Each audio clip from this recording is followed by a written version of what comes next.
Hello दोस्तों, मैं कार्तिक स्वामी आप सबके लिए फिर से एक नई वीडियो लेके आया हूँ। तो आज है तीज का त्यौहार। तो आज के दिन माता पार्वती ने भोलेनाथ को पाने के लिए कठोर तप किया था। तो उससे प्रसन्न होकर भोलेनाथ ने उन्हें पत्नी के रूप में स्वीकार किया था। तो अगर मेरी वीडियो पसंद आए तो मेरे चैनल को सब्सक्राइब करिएगा, लाइक करना, ज़्यादा से ज़्यादा शेयर करना। तो मिलते हैं आगे की वीडियो में। तो दोस्तों, जैसा कि आप वीडियो में देख रहे हैं, तो इसको बोलते हैं फुलेरा। तो यहाँ से पूजा की प्रक्रिया चालू होती है।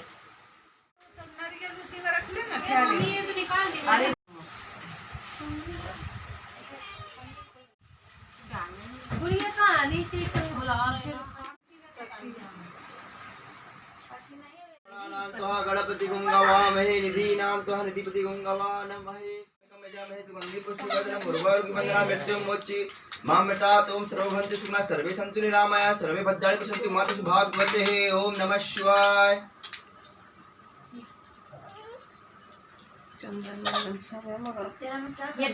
दूध दही से स्नान कराइए। पंचामृत दूध दही। ओम पंचामृत स्नानं समर्पयामि दुग्धं दही समर्पयामि। ओम गणानान्त्वा गणपति गुंगवामहे स्नानं समर्पयामि। पुनः जल से कराइए। ओम पुरं स्नानं समर्पयामि जलं स्नानं समर्पयामि। ओम सर्वभद्र सुखिनः सर्वे सन्तु निरामया सर्वे भद्राणि पश्यन्तु मा सुभागवते।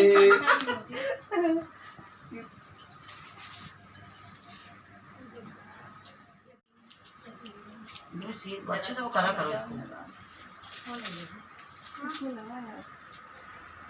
श्री हरतालिका व्रत कथा प्रारंभ। बोलो शंकर।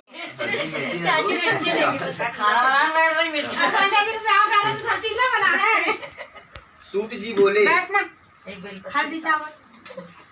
जिन श्री पार्वती जी के घुंघराले के कल्प वृक्ष के फलों से ढके हुए हैं और जो सुंदर एवं नए वस्त्रों का धारण करने वाली हैं तथा कपड़ों की माला से जिसका मस्तक शोभायमान हो रहा है और दिगंबर रूपधारी शंकर भगवान है, मैं उनको नमस्कार करता हूँ।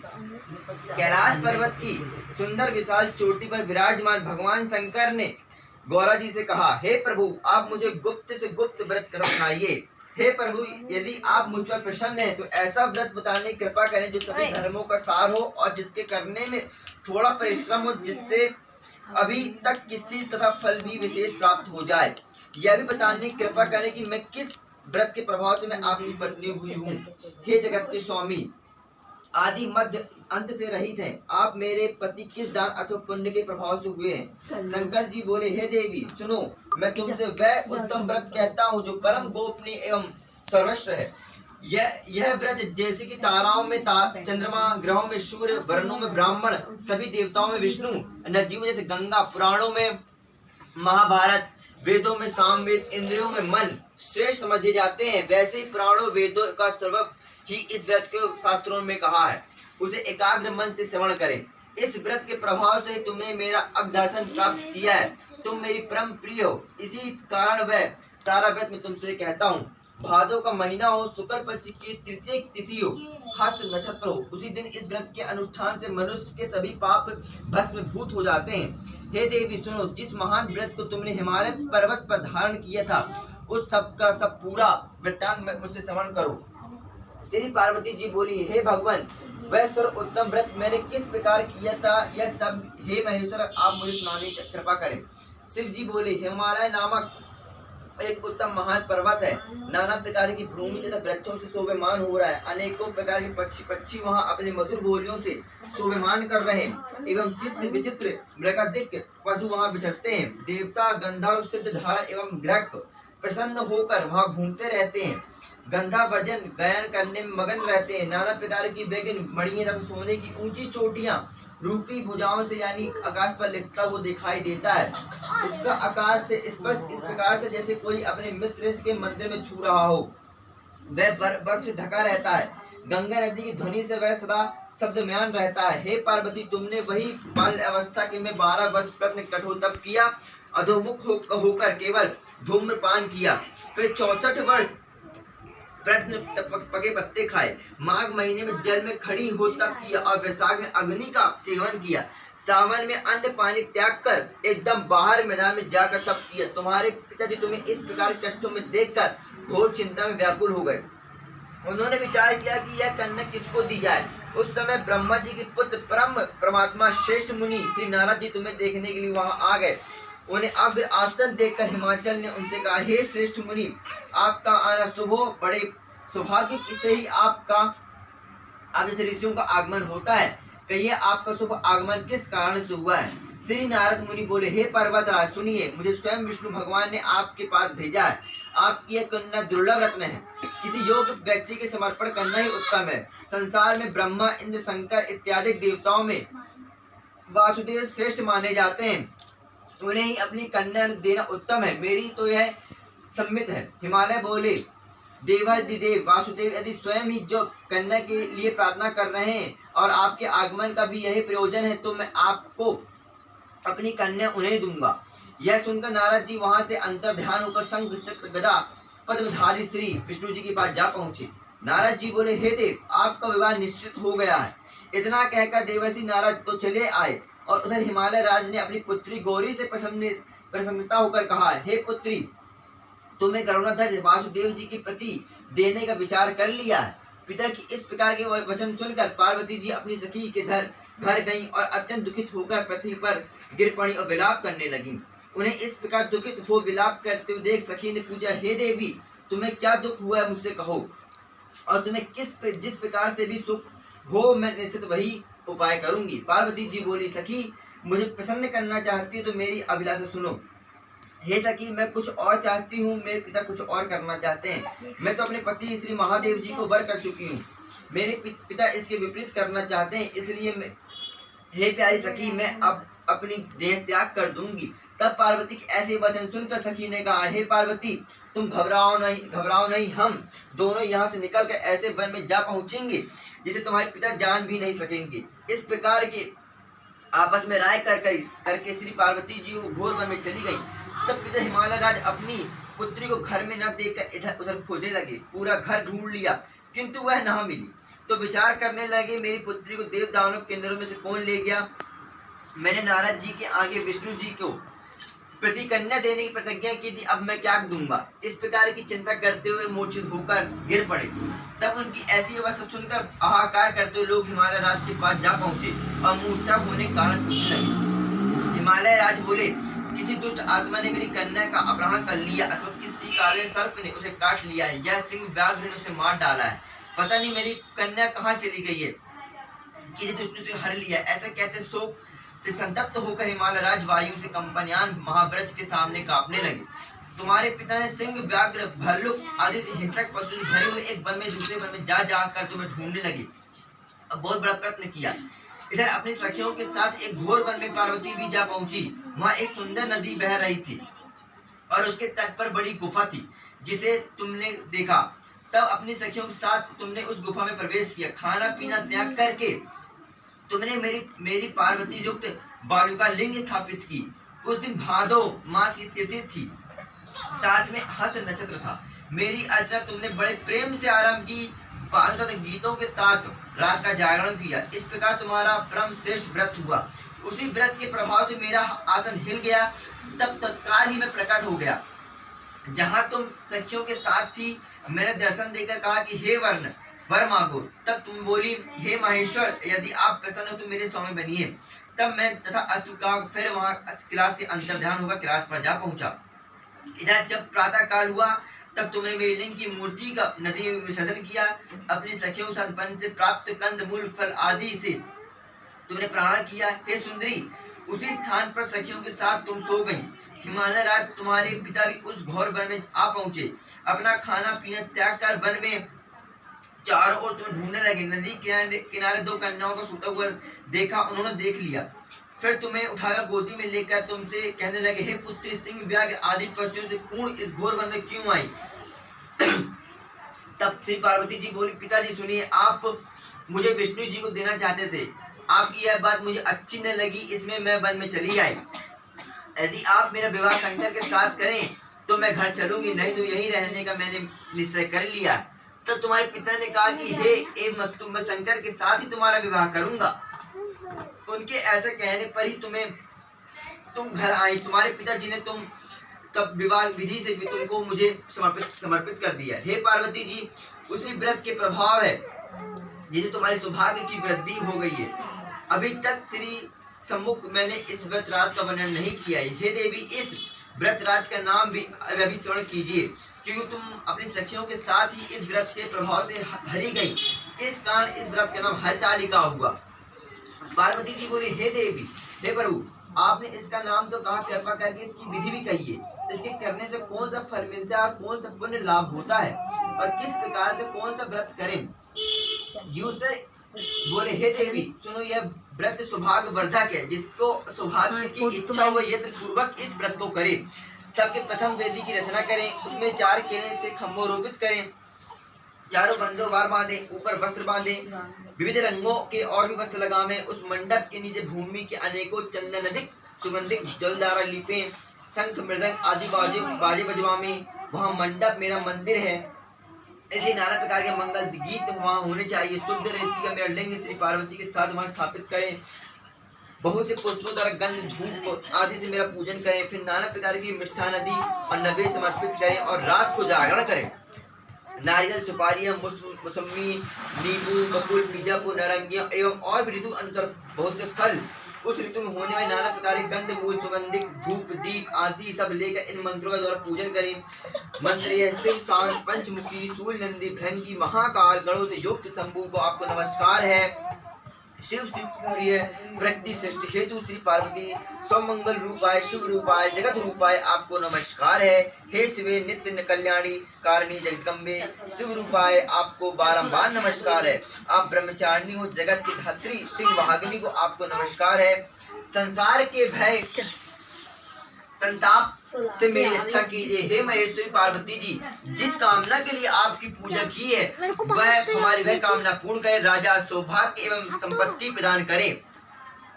शंकर जी बोले, हे देवी, इन मंत्रों तथा प्रार्थनाओं द्वारा अब मेरे साथ तुम्हारी पूजा करें और विधि पूर्वक कथा श्रवण करें। फिर बहुत सा अन्न दान करें, यथाशक्ति वस्त्र, स्वर्ण, गाय ब्राह्मणों को देवे एवं अन्य ब्राह्मणों को भूरि दक्षिणा दें। स्त्रियों को भूषण आदि प्रदान करें। हे देवी, जो स्त्री अपने पति के साथ भक्ति युक्त चित्र सर्वश्रेष्ठ व्रत को सुनती तथा करती है उसके सभी पाप नष्ट हो जाते हैं। 7 जन्मों तक उसे राज्य की सब प्राप्ति होती है, सौभाग्य की वृद्धि होती है। और जो नारी भादव के शुक्ल पक्ष के तृतीय के दिन व्रत धारण नहीं करती है, आहार कर लेती है, वह 7 जन्मों तक बांध रहती है एवं जन्म जन्म में विधवा हो जाती है। दारिद्रता पाकर अनेक कष्ट उठाती है, उसे पुत्र शोक को छोड़ता ही नहीं है। और जो उपवास नहीं करती वह घोर नरक में पड़ती है। अन्न के आहार करने से उसे सुकृति का जन्म मिलता है, फल खाने से बांदरी होती है, जल पीने से जोंक होती है, दूध के आहार से सर्पणी होती है, मांस हारण से बागरी होती है, दही खाने से बिल्ली होती है, मिठाई खा लेने पर चींटी होती है, सभी वस्तुएं खा लेने पर मक्खी हो जाती है, सो जाने पर अजगरी का जन्म पाती है, पति के साथ ठगी करने पर मुर्गी की योनि प्राप्त होती है। शिव जी बोले, इसी कारण सभी स्त्रियों को प्रयत्न पूर्वक सदा यह व्रत करते रहना चाहिए। चांदी, सोने, तांबे एवं बांस के से बने अथवा मिट्टी के पात्र में अन्न रखें। फिर फल, वस्त्र, दक्षिणा आदि सब श्रद्धा पूर्वक विद्वान श्रेष्ठ ब्राह्मण को दान करें। उसके अनंतर प्राण अर्थात भोजन करें। हे देवी, जो स्त्री इस प्रकार सदा व्रत किया करती है वह तुम्हारा समान ही अपने पति के साथ इस पृथ्वी पर अनेक भोगों को प्राप्त करने के साथ सनातन विहार करती है और अंत में शिव का सिद्ध प्राप्त करती है। इसकी कथा को श्रवण करने से 1000 अश्वमेघ एवं सौजोपाय यज्ञ की फल प्राप्त होता है। श्री पार्वती जी बोली, हे देवी, इस प्रकार मैंने आपको इस सर्वश्रेष्ठ व्रत का महात्म्य सुनाया है, जिसके अनुष्ठान मात्र से करोड़ों यज्ञ का पुण्य फल प्राप्त होता है।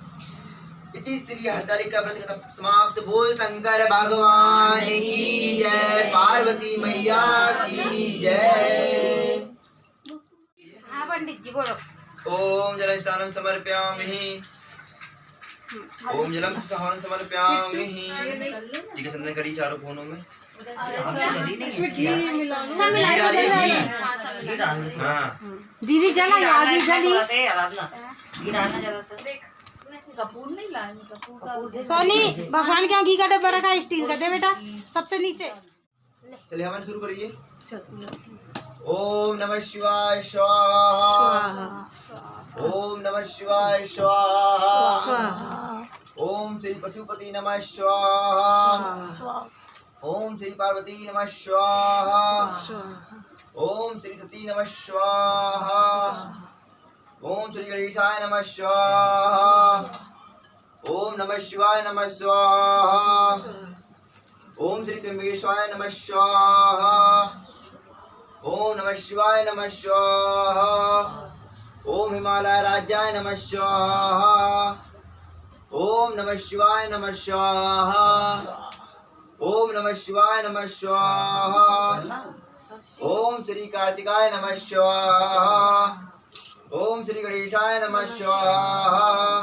ओम श्री विष्णुवाय नमः स्वाहा। ओम श्री लक्ष्म्याय नमः स्वाहा। ओम नमः शिवाय नमः स्वाहा। ओम नमः शिवाय नमः स्वाहा। ओम त्र्यंबकेश्वराय नमः स्वाहा। ओम श्री महाकालेश्वराय नमः स्वाहा। ओम चारधामाय नमः स्वाहा। ओम बैजनाथ नमः स्वाहा। ओम कार्तिकाय नमः स्वाहा। ओम नमः शिवाय नमः स्वाहा। ओम नमः शिवाय नमः स्वाहा। ओम नमः शिवाय नमः स्वाहा। ओम श्री गौराय नमः स्वाहा। ओम पार्वती नमः स्वाहा। दो आहुति अपनी गुरु मंत्र की डाल लीजिए।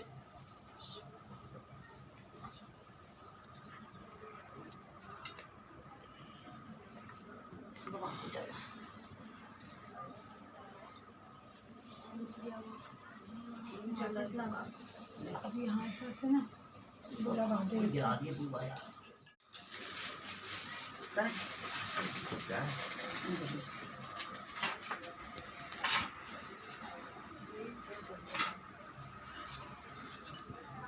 ओम जय शिव ओंकार स्वामी जय शिव ओंकार ब्रह्मा विष्णु सदा शिव ब्रह्मा विष्णु सदा शिव ओम जय शिव ओंकार एकानन चतुरानन पंचानन राधे स्वामी पंचानन राधे हंसासन गरुडासन हंसासन गरुडासन व्रजमान गाधे ओम जय शिव ओंकार भुजे चार चतुर भुजे दस भुजे अति सोहे स्वामी दस भुजे अति सोहे तीनों रूप निरखता तीनों रूप निरखता भुवन जन मोहे ओम जय शिव ओंकारा श्वेतांबर पीतांबर बालांबर अंगे बालांबर अंगे कनकादिक ब्रह्मादिक कनकादिक ब्रह्मादिक भूतादिक संगे ओम जय शिव ओंकारा कर में शेष कमंडल चाक्र त्रिशूल धरता स्वामी चाक्र त्रिशूल धरता जग करता जग हरता जग करता जग हरता जग पालन करता ओम जय शिव ओंकारा ब्रह्मा विष्णु सदा शिव जानत अविवेका स्वामी जानत अविवेका प्रणवाचर के माधे प्रणवाचर के माधे ये तीनों एका ओम जय शिव ओंकारा जय गुण आरती की जो कोई नर गावे कोई जो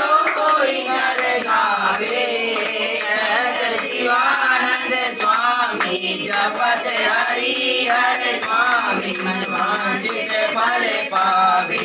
ओम जय शिव ओंकारा, जय शिव ओंकारा, स्वामी जय शिव ओंकारा। ब्रह्मा विष्णु सदा शिव, ब्रह्मा विष्णु सदा शिव अर्धांगीकारा। ओम जय शिव ओंकारा। कर्पूर गौरम करुणावतारम संसारसारम बुद्धिनिहारम सदा वसंतम हृदयारविंदे भवं भवानी शरणं नमामि। मंदारे माला कृपाले माला दिगंबराय दिगंबराय दिगंबराय। नमः शिवाय ओम नमः शिवाय। त्वमेव माता पिता त्वमेव, त्वमेव बन्धु सखा त्वमेव, त्वमेव विद्याधरं त्वमेव, त्वमेव सर्वं मम देव देव। गुरुर्ब्रह्मा गुरुर्विष्णु गुरुर्देवो महेश्वरा।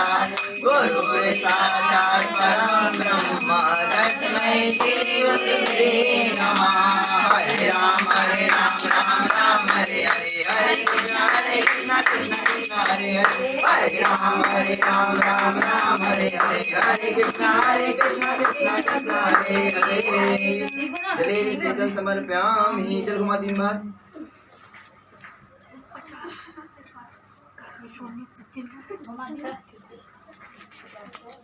जले शीतल समर्पयामि।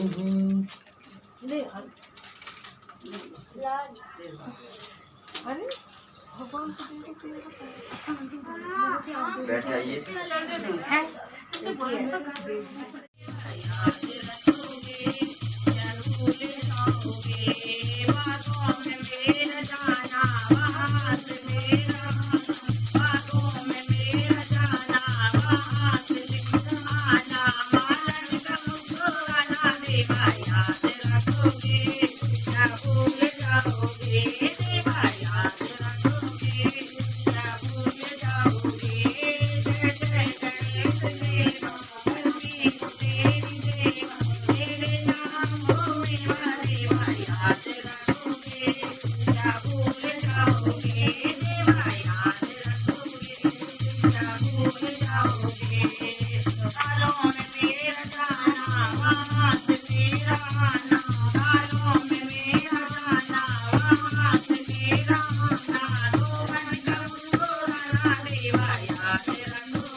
पंडित का मुस्कुराना देवा याद रखोगे, क्या भूल जाओगे देवा याद रखोगे। जय गणेश देवा करती हूँ तेरी सेवा तेरे नाम को मेवा देवा याद रखोगे, रखोगे, रखोगे। जय गणेश भगवान की।